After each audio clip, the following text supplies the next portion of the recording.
या देवी सर्वभूतेषु शक्तिरूपेण संस्थिता नमस्तस्यै नमस्तस्यै नमस्तस्यै नमो नमः। ओम दुम दुर्गाय नमः। जय माता रानी। माँ भगवती दुर्गा की कृपा आप और आपके परिवार पर सदैव बनी रहे, इसी कामना के साथ आज नवरात्रि के तीसरे दिन की आप सभी को हार्दिक शुभकामनाएं। आज नवरात्रि के तीसरे दिन हम दुर्गा सप्तशती के चौथे अध्याय का पाठ करेंगे। श्री दुर्गा सप्तशती चौथा अध्याय। इंद्र आदि देवताओं द्वारा देवी की स्तुति। ध्यान। सिद्धि की इच्छा रखने वाले पुरुष जिनकी सेवा करते हैं तथा देवता जिन्हें सब ओर से घेरे रहते हैं, उन जया नाम वाली दुर्गा देवी का ध्यान करें। उनके अंगों की आभा काले मेघ के समान श्याम है। वो अपने कटाक्षों से शत्रु समूह को भय प्रदान करती हैं। उनके मस्तक पर आबद्ध चंद्रमा की रेखा शोभा पाती है। वो अपने हाथों में शंख, चक्र, कृपाल और त्रिशूल धारण करती हैं। उनके 3 नेत्र हैं। वे सिंह के कंधे पर चढ़ी हुई हैं और अपने तेज से तीनों लोकों को परिपूर्ण कर रही हैं। ऋषि कहते हैं, अत्यंत पराक्रमी दुरात्मा महिषासुर तथा उसकी दैत्य सेना के देवी के हाथ से मारे जाने पर इंद्र आदि देवता प्रणाम के लिए गर्दन तथा कंधे झुकाकर उन भगवती दुर्गा का उत्तम वचनों द्वारा स्तवन करने लगे। उस समय उनके सुंदर अंगों में अत्यंत हर्ष के कारण रोमांच हो आया। देवता बोले, संपूर्ण देवताओं की शक्तियों का समुदाय ही जिनका स्वरूप है तथा जिन देवी ने अपनी शक्ति से संपूर्ण जगत को व्याप्त कर रखा है, समस्त देवताओं और महर्षियों के पूजनीय उन जगदम्बिका को हम भक्ति पूर्वक नमस्कार करते हैं। वे हम लोगों का कल्याण करें। जिनके अनुपम प्रभाव और बल का वर्णन करने में भगवान शेषनाग, ब्रह्मा जी और महादेव जी भी सामर्थ्य नहीं है, वे भगवती चंडिका संपूर्ण जगत का पालन एवं अशुभ भय का नाश करने का विचार करें। जो पुण्य आत्माओं के घरों में स्वयं ही लक्ष्मी रूप से, पापियों के यहाँ दरिद्रता रूप से, शुद्ध अंतःकरण वाले पुरुषों में हृदय में बुद्धि रूप से, सत्पुरुषों में श्रद्धा रूप से तथा कुलीन मनुष्यों में लज्जा रूप से निवास करती हैं, उन आप भगवती दुर्गा को हम नमस्कार करते हैं। देवी, आप संपूर्ण विश्व का पालन कीजिए। देवी, आपके इस अचिंत रूप का असुरों का नाश करने वाली भारी पराक्रमका तथा समस्त देवताओं और दैत्यों के समक्ष युद्ध में प्रकट किए हुए आपके अद्भुत चरित्र का हम किस प्रकार वर्णन करें।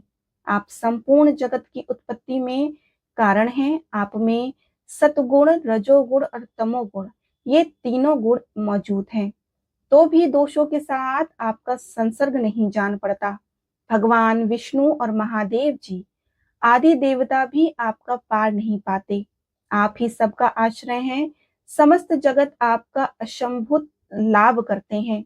वह स्वाहा आप ही हैं। इसके अतिरिक्त आप पितरों की भी तृप्ति का कारण हैं। अतएव सब लोग आपको स्वधा भी कहते हैं। देवी, जो मोक्ष की प्रति का साधन है, अचिंत महास्वरूपा है, समस्त दोषों से रहित जितेंद्रिय तत्वों की सार वस्तु मानने वाली तथा मोक्ष की अभिलाषा रखने वाली मुनिजन जिसका अभ्यास करते हैं, वह भगवती पराविद्या आप ही हैं। आप शब्द रूपा अत्यंत निर्मल ऋग्वेद, यजुर्वेद तथा मनोहर पदों से पाठ से युक्त सामवेद का भी आधार आप ही हैं। आप देवी तीनों वेद और छयो ऐश्वर्य युक्त हैं। इस विश्व की उत्पत्ति एवं पालन के लिए आप ही वार्ता हैं के रूप में प्रकट हुई हैं। आप संपूर्ण जगत की घोर पीड़ा का नाश करने वाली देवी, जिससे समस्त शस्त्रों के सार का ज्ञान होता है, वह मेधा शक्ति आप ही हैं। दुर्गम भव सागर से तार उतारने वाली नौका रूप दुर्गा देवी भी आप हैं। आपकी कहीं भी आसक्ति नहीं है। कैटभ के शत्रु भगवान विष्णु के वक्षस्थल में एकमात्र निवास करने वाली भगवती लक्ष्मी तथा भगवान चंद्रशेखर द्वारा सम्मानित गौरी देवी भी आप ही हैं। आपका मुख मंद मुस्कान से सुशोभित निर्मल पूर्ण चंद्रमा के विम का अनुकरण करने वाला और उत्तम सुवर्ण की मनोहर कांति से कामनीय है। तो भी उसे देखकर महिषासुर को क्रोध हुआ और सहसा अपने उस पर प्रहार कर दिया। यह बड़े आश्चर्य की बात है। देवी वही मुख जब क्रोध से युक्त होने पर उदय काल के चंद्रमा की भांति लाल और तनी हुई भौहों के कारण विकराल हो उठा, तब उसे देखकर जो महिषासुर प्राण तुरंत नहीं निकल गए, यह उससे भी बढ़कर आश्चर्य की बात है। क्योंकि क्रोध में भरे हुए यमराज को देखकर भला कौन जीवित रह सकता है। देवी आप प्रसन्न हो। परमात्मा स्वरूपा आपके प्रसन्न होने पर जगत का अभ्युदय होता है और क्रोध में भर जाने पर आप तत्काल ही कितने कुलों का सर्वनाश कर डालती हैं। यह बात अभी अनुभव में आई है, क्योंकि महिषासुर की यह विशाल सेना क्षण भर में आपके कोप से नष्ट हो गई। सदा अभ्युदान प्रदान करने वाली आप जिन पर प्रसन्न रहती हैं, वे ही देश में सम्मानित हैं। उन्हीं को धन और यश की प्राप्ति होती है। उन्हीं का धर्म भी स्थिर नहीं होता तथा वे ही अपने हष्ट पुष्ट स्त्री पुत्र और भ्रातृयों के साथ धन्य माने जाते हैं। देवी आपको ही कृपा से पुण्यात्मा पुरुष प्रतिदिन अत्यंत श्रद्धा पूर्वक सदा सब प्रकार से धर्मानुकूल कर्म करता है और उसके प्रभाव से स्वर्गलोक में जाता है। इसलिए आप तीनों लोकों में निश्चय ही मनोवांछित फल देने वाली हैं। माँ दुर्गा आप स्मरण करने पर सब प्राणियों का भय हर लेती हैं और स्वस्थ पुरुषों द्वारा चिंतन करने पर उन्हें परम कल्याणमयी बुद्धि प्रदान करती हैं। दुख दरिद्रता और भय हरने वाली देवी आपके सिवा दूसरी कौन है, जिसका चित्त सबका उपकार करने के लिए सदा ही दरियार्द रहता है। देवी इन राक्षसों के मारने से संसार को सुख मिले तथा ये राक्षस चिरकाल तक नरक में रहने के लिए भले ही पाप करते रहे हों, इस समय संग्राम में मृत्यु को प्राप्त होकर स्वर्गलोक में जाएं। निश्चय ही यह सोचकर आप शत्रुओं का वध करती हैं। आप शत्रुओं पर शास्त्रों द्वारा प्रहार क्यों करती हैं? समस्त असुरों की दृष्टिपात मात्र से ही भस्म क्यों नहीं कर देती? इसमें भी एक रहस्य है। ये शत्रु भी हमारे शस्त्रों से पवित्र होकर उत्तम लोकों में जाएं, इस प्रकार उनके प्रति भी आपका विचार अत्यंत उत्तम है।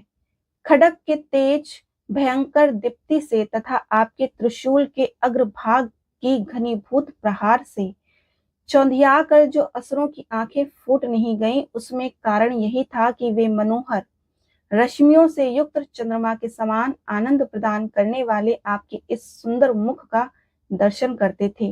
देवी आपका शील दुराचारियों के बुरे बर्ताव को दूर करने वाला है। साथ ही यह रूप ऐसा है जो कभी चिंतन में भी नहीं आ सकता और जिसकी कभी दूसरों से तुलना भी नहीं की जा सकती, तथा आपका बल और पराक्रम तो उन दैत्यों का भी नाश करने वाला है जो कभी देवताओं के पराक्रम को भी नष्ट कर चुके थे। इस प्रकार आपने शत्रुओं पर भी अपनी दया ही प्रकट की है। वरदायिनी देवी आपके इस पराक्रमी किसके साथ तुलना हो सकती है? शत्रुओं का भय देने वाले एवं अत्यंत मनोहर ऐसा रूप भी आपके सिवा और कहां? हृदय में कृपा और युद्ध में निष्ठुर था। ये दोनों बातें तीनों लोकों के भीतर केवल आप में ही दिखी हैं। माता, आपने शत्रुओं का नाश करके इस समस्त त्रिलोक की रक्षा की है। उन शत्रुओं की भी युद्ध में भूमि में मारकर स्वर्ग लोक में पहुंचाया है तथा उन्मत्त दैत्यों से प्राप्त होने वाले हम लोगों के भय को भी दूर कर दिया है। आपको हमारा नमस्कार है। देवी आप शूल से हमारी रक्षा करें। अंबिका आप खड्ग से हमारी रक्षा करें। घंटा की ध्वनि से, धनुष की टंकार से भी हम लोगों की रक्षा करें। चंडिके पूर्व पश्चिम और दक्षिण दिशा में आप हमारी रक्षा करें तथा ईश्वरी आपने त्रिशूल को घुमाकर आप उत्तर दिशा में भी हमारी रक्षा करें। तीनों लोकों में आपके जो परम सुंदर एवं अत्यंत भयंकर रूप विचरते हैं, उनके द्वारा भी आप हमारी रक्षा करें। इस भूलोक की रक्षा करें। अंबिके आपके कर पल्लवों से शोभा पाने वाले खड्ग, शूल और गदा आदि जो अस्त्र हैं, उन सब के द्वारा आप सब ओर से हम लोगों की रक्षा करें। ऋषि कहते हैं, इस प्रकार जब देवताओं ने जगन्माता दुर्गा की स्तुति की तो नंद वन के दिव्य पुष्प एवं गंध चंदन आदि द्वारा उनका पूजन किया। फिर सबने मिलकर जब भक्तिपूर्वक दिव्य धूपों की सुगंध निवेदन की, तब देवी ने प्रसन्न वंदन होकर प्रणाम करते हुए सब देवताओं से कहा। देवी बोली, देवताओं, तुम सब लोग मुझसे जिस वस्तु की अभिलाषा रखते हो उसे मांगो। देवता बोले कि भगवती, हमारी सब इच्छा पूर्ण कर दी, अब कुछ भी बाकी नहीं है, क्योंकि हमारा यह शत्रु महिषासुर मारा गया। महेश्वरी, इतने पर भी यदि आप हमें और वर देना चाहती हैं तो जब जब आपका स्मरण करें तब तब आप दर्शन देकर हम लोगों के महान संकट दूर कर दिया करें, तथा प्रसन्न मुखी अंबिके, जो मनुष्य इन स्त्रोतों द्वारा आपकी स्तुति करे, उसे वित्त, समृद्धि और वैभव देने के साथ ही उसके धन और स्त्री आदि संपत्तियों को भी बढ़ाने के लिए आप सदा हम पर प्रसन्न रहें। ऋषि कहते हैं कि राजन, देवताओं ने जब अपने तथा जगत के कल्याण के लिए भद्रकाली देवी को इस प्रकार प्रसन्न किया तो वे तथा अस्तु कहकर वहीं अंतर्ध्यान हो गई। भूपाल, इस प्रकार पूर्व काल तीनों लोकों का हित चाहने वाली देवी जिस प्रकार देवताओं के शरीर से प्रकट हुई थी, वह सब कथा मैंने कह सुनाई। अब पुनः देवताओं का उपकार करने वाली वे देवी दुष्ट दैत्य तथा शुम्भ निशुम्भ वध करने एवं सब लोगों की रक्षा करने के लिए गौरी देवी के शरीर से जिस प्रकार प्रकट हुई थी, वह सब प्रसंग मेरे मुंह से सुनो, मैं उसके तुमसे यथावत वर्णन करता हूँ। इस प्रकार श्री मार्कंडेय पुराण में सावर्णिक मनवंतर की कथा के अंतर्गत देवी महत्व में शुक्र आदि स्तुति नामक चौथा अध्याय पूर्ण हुआ। बोलो श्री भगवती देवी की जय। मां चंडिके देवी की जय।